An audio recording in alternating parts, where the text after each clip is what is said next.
19h30, mesdames et messieurs, bien le bonsoir à toutes et à tous. Bienvenue au journal de titres pour s'ouvrir sur le monde.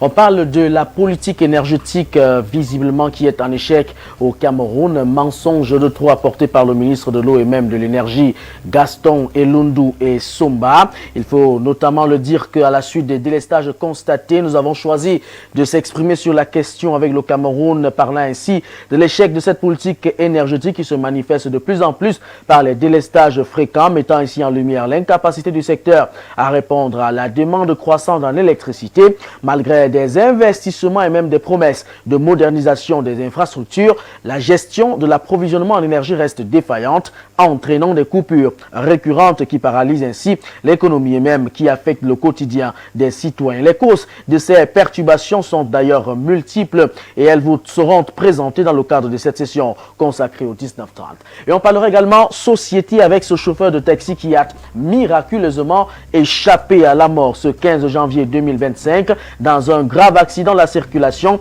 Le drame qui s'est produit au lieu dit premier échange van dans le 3e arrondissement de la ville de Yaoundé. Le bienfait était donc des dégâts matériels importants, mais aucune perte en vies humaines enregistrée. Mesdames, messieurs, voilà pour ce qui constitue la vitrine de cette session consacrée à l'information. Bonsoir une fois de plus à toutes et à tous. La suite, c'est tout de suite.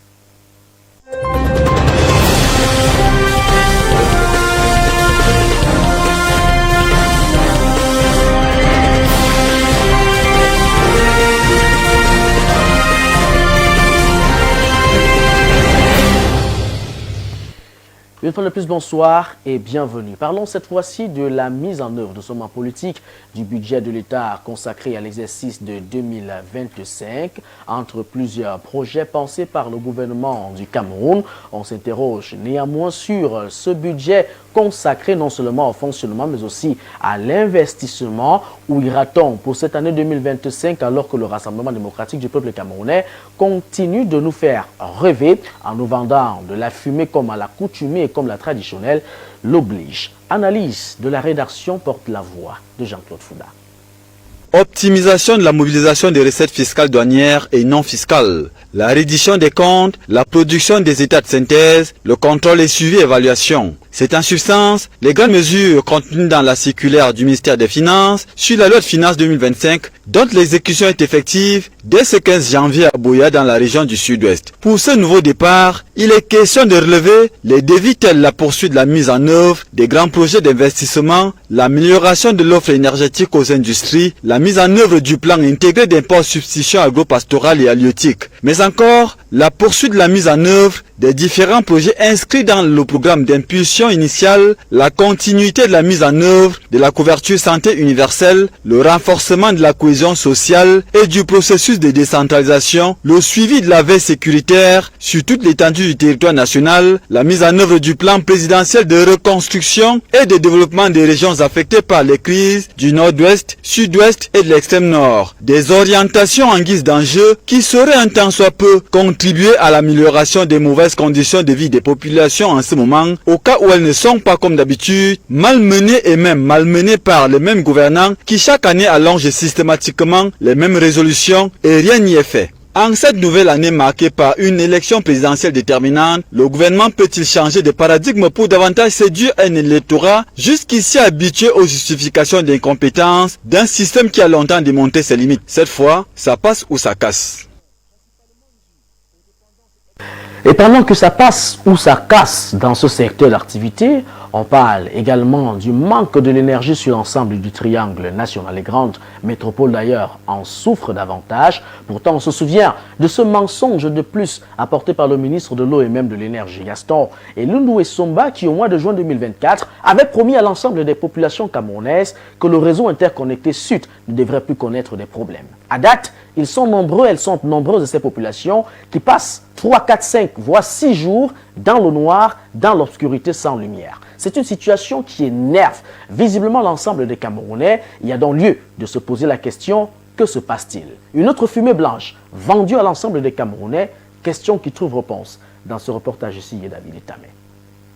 Les délestages électriques sont un problème récurrent au Cameroun, affectant non seulement la vie quotidienne des citoyens, mais également les secteurs économiques, l'industrie et l'éducation. Malgré les efforts pour améliorer l'approvisionnement énergétique, les coupures de courant restent fréquentes et prolongées. Une analyse approfondie des causes de ces délestages révèle des échecs multiples dans la politique énergétique du pays, nécessitant des réformes urgentes pour garantir un avenir énergétique stable et durable. Les causes des délestages électriques au Cameroun sont principalement dues aux dépendances excessives à l'hydroélectricité. Sur ce point, le Cameroun repose largement sur l'hydroélectricité pour sa production énergétique. Bien que ce mode de production soit renouvelable, il est vulnérable aux variations climatiques telles que la sécheresse. En période de faible précipitation, la capacité de production d'énergie des barrages diminue considérablement, entraînant les délestages. Par exemple, le barrage de Lac d'eau dans le nord,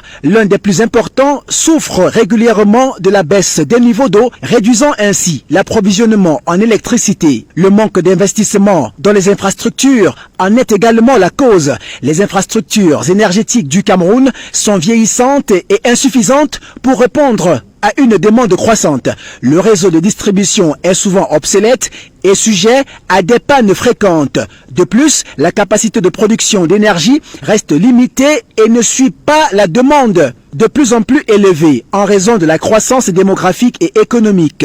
La vétusté des centrales électriques et des lignes de transmission est l'une des principales causes des coupures fréquentes.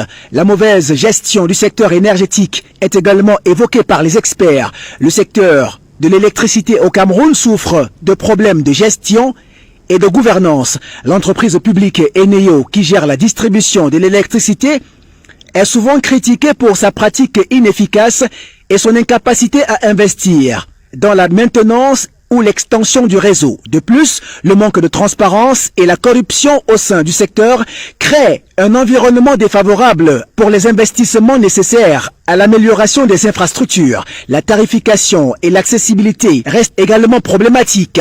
Les prix de l'électricité au Cameroun sont perçus comme relativement élevés par rapport au pouvoir d'achat de la majorité de la population. De plus, les subventions gouvernementales, bien qu'existantes, ne sont pas toujours bien ciblées à une grande partie de la population qui n'a pas un accès régulier et fiable à l'électricité. Ce manque d'accessibilité aux services énergétiques entraîne une surconsommation dans certaines zones, exacerbant ainsi la pression du réseau. Pour résoudre ces problèmes, véritable épine pour la politique énergétique au Cameroun, des solutions ne manquent pour autant pas. Elles passent par la diversification des sources d'énergie. Il est impératif pour le Cameroun de diversifier ses sources de production d'énergie. Actuellement dominées par l'hydroélectricité, la production d'électricité pourrait être complétée par d'autres sources renouvelables telles que l'énergie solaire, éolienne et géothermique. Le pays dispose d'un fort potentiel en solaire, notamment dans la région du Nord, qui reste sous-exploitée. L'extension de la capacité des énergies renouvelables permettrait de réduire la vulnérabilité du système énergétique aux fluctuations climatiques. La réhabilitation et l'extension des infrastructures méritent également un investissement massif pour sa modernisation qui reste essentielle. Cela inclut la réhabilitation des centrales hydroélectriques existantes, l'extension des réseaux de transmission ainsi que la construction de nouvelles infrastructures pour accroître la capacité de production d'électricité. Et pour ce faire, le gouvernement doit aussi mettre en place des politiques attractives pour encourager les investissements privés dans le secteur de l'énergie. Le système tarifaire actuel doit également être réformé afin de mieux répondre aux réalités économiques. Qu'est-ce qu'il faut finalement? C'est une interrogation majeure. En saison de pluie, pas d'énergie. En saison sèche, c'est encore plus grave. Le cas le plus factuel, nous sommes dans la région du Sud Cameroun, vallée d'une Thème. Nous sommes dans la ville d'Ambam. De ce côté, les populations sont à date à 10 jours sans énergie électrique. C'est une situation qui visiblement énerve les populations de cette localité parce que plombant ici l'activité économique quotidienne de celle-ci. David Zo nous en dit plus dans ce reportage. C'est un véritable paradoxe. La ville d'Ambam, chef-lieu du département de la vallée d'une Thème, dans la région du Sud Cameroun, croupis dans le noir et pour cause, les coupures intempestives du courant électrique depuis plus de 8 jours. Situation difficile à comprendre compte tenu du fait que le département de la vallée du Ntem regorge de plusieurs cours d'eau et fleuves et dispose d'un barrage hydroélectrique dans la localité de Manvele. Ces coupures d'électricité handicapent le bon fonctionnement des services publics. En Bam aujourd'hui est comparable à Kiossi qui n'a même pas de lumière, car avoir de lumière qui vient de temps à autre, comme je dirais les clignotants, le travail n'arrive pas à évoluer. Vous regardez un peu sur la table le paraffeur des courriers, il y a beaucoup de documents là qu'il faudrait qu'on saisisse avant de transmettre à notre hiérarchie, avant de mettre à l'approbation de notre chef, puis photocopier et autres. Tous ces différents appareils dont vous voyez dans la salle. Pour les coiffeurs et les poissonniers, les délestages actuels créent un énorme manque à gagner. Difficile de joindre les deux bouts en ce début d'année pénible. Et maintenant pour le rendement, maintenant ça devient parfois difficile. Puisque nombreux sont ceux-là qui ont peur de venir se coiffer. Parce qu'il y a le manque d'énergie. Celui-là a peur qu'on peut couper le courant sur sa tête à tout moment. Ça veut dire pour ceux qui doivent payer le courant, les factures sont multipliées. Même quand il y a les coupures, tu reçois 2 factures en un mois. Les coupures d'électricité ne sont malheureusement pas la seule particularité de la vallée du Ntem. C'est une généralité au Cameroun en ce début d'année 2025. De quoi se demander si nos gouvernants se soucient encore des populations gouvernées. La réponse, peut-être chacun peut la voir, parce que lorsque nous sommes allés dans le 3e arrondissement de la ville de Yaoundé, au lieu dit Carrefour et Foulal, on se souvient de cet endroit où il y avait cet incendie, l'explosion d'une importante citerne. Il faut dire que les poteaux électriques de ce côté font paniquer les populations. Les fils de courant qui ne respectent plus les normes d'inclinaison, en tout cas l'inquiétude est plutôt importante. Les réseaux de téléphonique, visiblement qui sont supposés être transportés par l'ensemble de ces poteaux électriques, sont abandonnés par les agents en charge de cette question. Le service, bien sûr, qui gère le transport d'électricité au Cameroun et Néo, se fout pas mal. Constat fait par Yvan Ameni cet après-midi. Attention danger, ici au Carrefour Sam, dans le 3e arrondissement de la ville de Yaoundé. 10 mois après l'incendie, survenu dans cette partie de la cité capitale, un poteau de transfert de réseau de téléphonie mobile appartenant à l'entreprise Camtel est dans un état de dégradation très avancé. Une véritable épée de Damoclès sur la tête des riverains et une panique permanente pour les responsables des espaces marchands de ce quartier. Non, nous on a peur, mais on va faire comment? On va toujours vivre là. Mais on va vivre là et de temps en temps on va contrôler. Le silence de l'équipe technique de l'entreprise Camtel inquiète les usagers de ce quartier fortement peuplé, où la pratique commerciale est la principale activité. Ce poteau vient de se brûler il y a de cela plus de 10 mois. Et donc, normalement, si le Camtel fait son travail, il devait changer rapidement ce poteau. Et on est là toujours en train de voir ce poteau brûler. L'incendie a eu lieu, ça a duré. Autre chose, dans ce carrefour, le désordre urbain a atteint son paroxysme. Entre anarchie de fils de poteaux électriques, visibles ça et là, et la présence des activités commerciales sur le trottoir, le pire est proche. L'alerte est lancée en direction de Camtel et des pouvoirs publics afin de réagir promptement pour éviter des conséquences graves. Quant à moi, Camtel vient changer rapidement ce poteau. On ne veut plus voir ça. Ça même au milieu du carrefour, en ville, ça se voit mal. Oui, c'est pas bien. La situation décriée ici au Carrefour Sam est un problème généralisé au Cameroun. Parfois, l'on observe l'abandon des poteaux électriques qui jonchent la voie publique sans que cela n'émeuve les autorités de notre pays. L'alerte est lancée à l'endroit des pouvoirs publics, mais aussi à l'endroit de l'entreprise Camtel qui, dans l'urgence, devrait impérativement changer le poteau qui a été décimé par les flammes à la suite de l'incendie survenu ici au Carrefour Sam il y a de cela quelques mois. En attendant, les populations vaquent au détriment de leur vie, à leurs occupations quotidiennes. Ici au Carrefour Sam, Jeff Binze et Yvan Ameni pour Horizon 3 Télévision. Et au-delà de ce désordre urbain, au-delà de l'anarchie du branchement de ces courants électriques tels que visibles justement sur les poteaux dans le 3e arrondissement de la ville de Yaoundé, la responsabilité incombe à un seul homme, le maire de la ville de Yaoundé, Luc Messia Tangana qui est plutôt concentré à vouloir expulser les étals et même les commerçants ambulants de certains marchés. Visiblement, l'occasion a été donnée à la rédaction centrale d'Horizon 3 Télévision de poser la question à l'ensemble des Camerounais relativement aux actions de ce maire de la ville. Voilà ce qu'ils disent au micro de Jeff Binzi. Ici à Messa-Mendongo, il est bien vrai que il y a trop de désordre, surtout la saleté, les poubelles. On ne cherche pas à ramasser, qui cause trop la maladie, qui attire les moustiques au quartier, la chaleur. Je ne sais pas si le super-maire est au courant de ça, que vraiment nous sommes mal à l'aise dans notre quartier. Ce n'est pas visible. Tous les Camerounais constatent non, que partout il y a des poubelles, il y a des nids. Regardez même là, il faut pas aller loin. Partout il y a des trous. Donc on se pose des questions vraiment s'il y a quelqu'un qui est en train de faire un travail quelconque. Bon, la réponse c'est vraiment le monsieur le maire qui peut nous répondre ce qu'il a déjà fait et ce qu'il compte faire en 2025. Parce que 2024, on a été trop déçus par tout ce que nous voyons, les poubelles. Et les trous partout. Dans mon quartier, c'est la magie. L'occasion a donc été donnée de marquer un temps d'arrêt. Mais alors, un arrêt majeur pour questionner le bilan et même les actions du maire de la ville de Yaoundé. Entre l'insalubrité notoire, entre cet tas d'immondices qui suppose être déjà des pots de fleurs dans les grandes métropoles du Cameroun, entre l'insécurité et même les crimes qui ne cessent de grandir dans la ville de Yaoundé, particulièrement au regard justement de l'ensemble de ces sujets évoqués, on témoigne de l'incompétence de l'homme. Joël Akumba, reportage.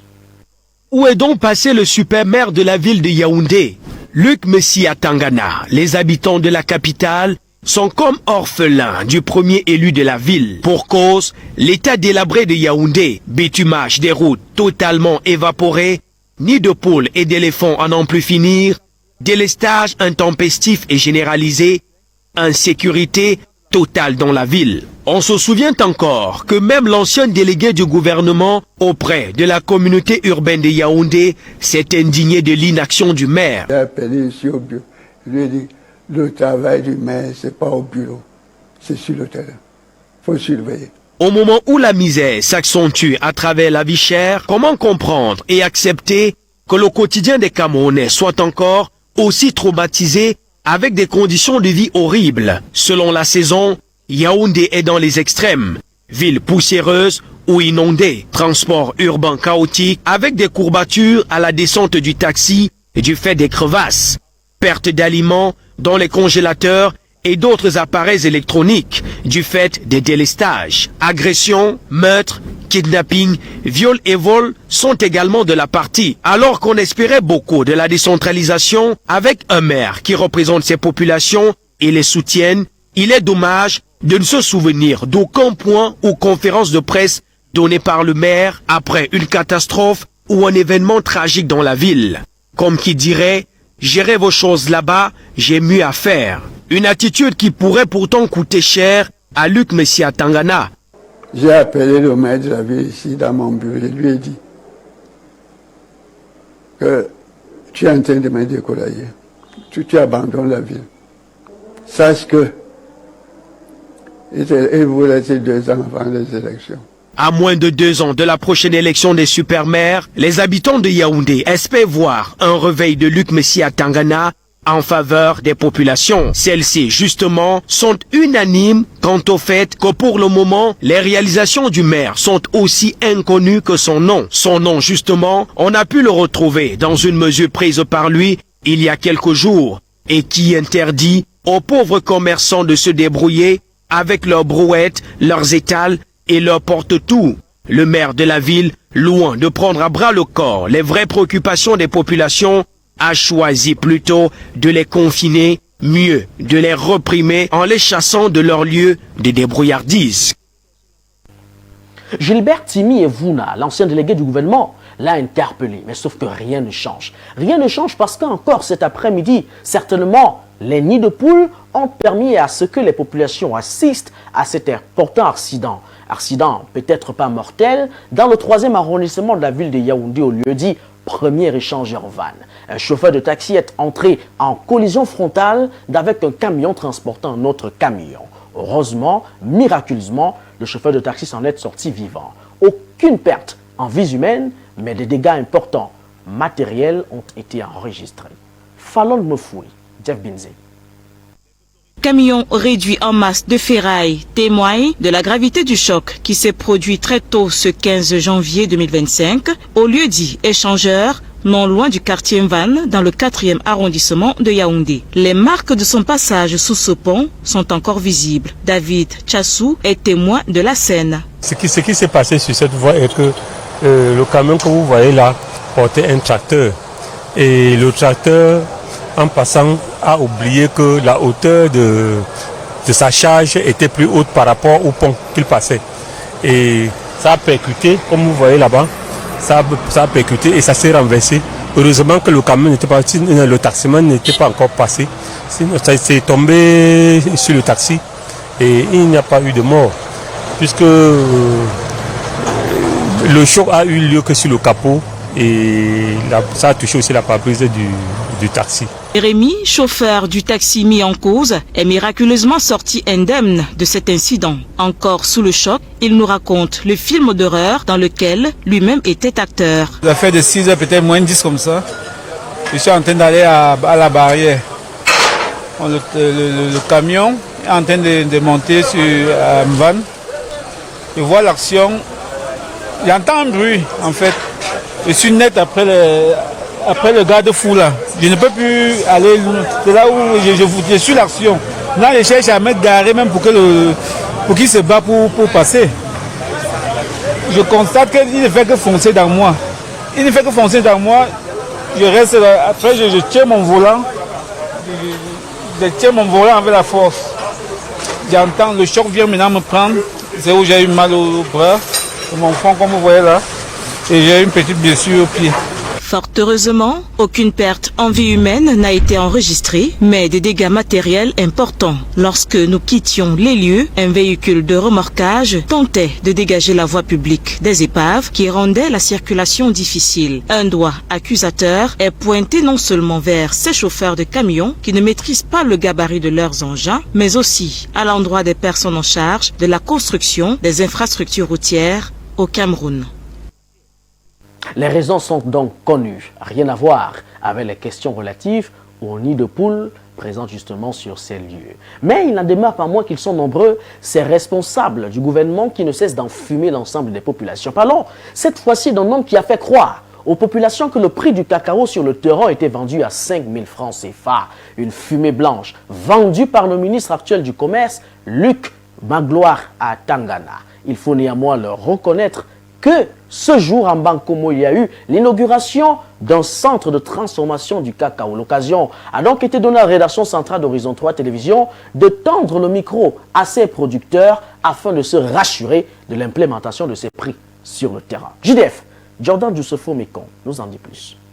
En inaugurant cette usine, les autorités donnent leur aval pour la transformation locale du cacao, denrée dont le Cameroun est le 4e producteur mondial depuis l'année dernière. Dans le pays, les annonces des autorités relatives à l'accompagnement des acteurs de ce secteur restent un mirage, car les difficultés liées à la transformation ne s'estompent pas. Nous, bassin producteur de cacao, la région du centre, notre seconde particularité, c'est que nous sommes à la fois en première et deuxième transformation. Nous servons les industries et nous servons les consommateurs finaux, qui sont le cœur de notre métier. Nous voulons encourager tous les jeunes, parce que les Camerounais ont du génie. Les Camerounais sont capables de faire bien plus que ce que nous avons fait. Et nous voulons que notre exemple serve. Il faut dire que les circonstances ou alors le contexte qui est le nôtre, vous savez, des fois l'herbe paraît plus verte ailleurs, mais au fond, à bien y regarder, nous sommes les enfants de cette terre. C'est notre responsabilité de nous battre avec ce que nous avons. Et nous sommes capables, en relevant tous les défis qui sont les nôtres, parce qu'il n'y a pas de problème sans solution. Malgré ces contraintes qui sont également visibles chez les planteurs, le projet de ce jour est effectif, chose qui peut inspirer d'autres jeunes dans un pays où le commerce du cacao camerounais sur le marché international a rapporté entre 2023 et 2024 plus de 815 millions de dollars, soit environ 518 milliards de francs CFA. Aujourd'hui, nous accueillons la société Africa Processing. comme membre dans cette club privilégié, transformateur de cacao au Cameroun. Et la société arrive avec les emplois, avec un chiffre d'affaires, avec 8000 tonnes à transformer. Donc, je suis très fier, comme Madame le secrétaire, Madame le directeur général a dit, les centres, la région de centre mérite cette industrie, vu que presque 51% du cacao camerounais sort de ces régions. Si on ne transforme pas, on ne peut jamais être riche. La transformation, c'est lui qui transforme. C'est là où les emplois sont créés. L'économie mondiale, c'est le secteur secondaire et tertiaire qui génère les emplois et qui crée les richesses. Donc, on a un exemple avec quelqu'un qui a commencé avec 500, mais aujourd'hui, elle a cette capacité de production. Je pense que nous pouvons commencer avec les petites et moyennes entreprises et que la transformation est à la porte de tout le monde. En attendant ce sursaut venant de la jeunesse, les problèmes d'accession au financement de l'État, qui se font parfois à tête chasseuse, restent légion, ce qui démontre que l'industrialisation a encore du chemin devant elle, malgré l'ouverture de cette usine ce 15 janvier 2025 à Bankomo, banlieue de Yaoundé, dans le département de la Meufoué-Akono. Vivement que ce type d'initiative soit motivé par les gouvernants dans l'espoir de la matérialisation conséquente de l'import-substitution. Parlons sport cette fois-ci dans cette session consacrée à l'information. On parle de la Confédération africaine de football qui a donc reporté le championnat d'Afrique des Nations initialement prévu le 1er février 2025. Ce championnat qui a donc été reporté pour le mois d'août 2025. C'est une information qui suscite plusieurs réactions au sein du mouvement sportif africain. Alex, Rodrigue Bekono nous présente les différentes raisons, j'y arrive, qui justifient ce report dans ce reportage. Les motifs de ce report sont variés et incluent le manque d'infrastructures avec des installations inadéquates pour accueillir la compétition, l'indisponibilité des stars à abriter les matchs et le manque de préparation du pays hôte, le Kenya. Actuellement, 17 équipes sont disponibles sur les 19 attendues. Une situation assez désagréable car les équipes telles l'Algérie, l'Égypte et l'Afrique du Sud n'ont pas encore disputé leur match à élimination directe. Toutefois, le président de la Confédération africaine de football, Patrice Motsepe, s'est dit confiant que tout sera prêt pour un tournoi exceptionnel au mois d'août 2025. La cérémonie de tirage au sort de ce championnat d'Afrique des Nations édition 2025, moment clé de la compétition, est prévu ce jour au Kenyatta International Convention Center à Nairobi. Et le kick-off de cette compétition est finalement prévu en août 2025 entre le Kenya, la Tanzanie et l'Ouganda. Mesdames, Messieurs, c'est avec cette actualité sportive que nous allons refermer ce boulevard consacré à l'information sur les antennes d'Horizon 3 Télévision. Merci à toutes et à tous pour cette attention particulière. Le rendez-vous est prêt pour demain lorsqu'il sera très exactement 19h30. Je vous laisse en compagnie de Bertrand Bican dans le cadre de cette Vespéra l'Horizon Soir. Quant à moi, à demain 19h30. Mais surtout, n'oubliez jamais, la connaissance reste et demeure le seul escalier qui vous conduira vers la richesse. Visiblement, il n'y a rien de spirituel dans la pauvreté. Bonne fin de soirée à toutes et à tous et à demain.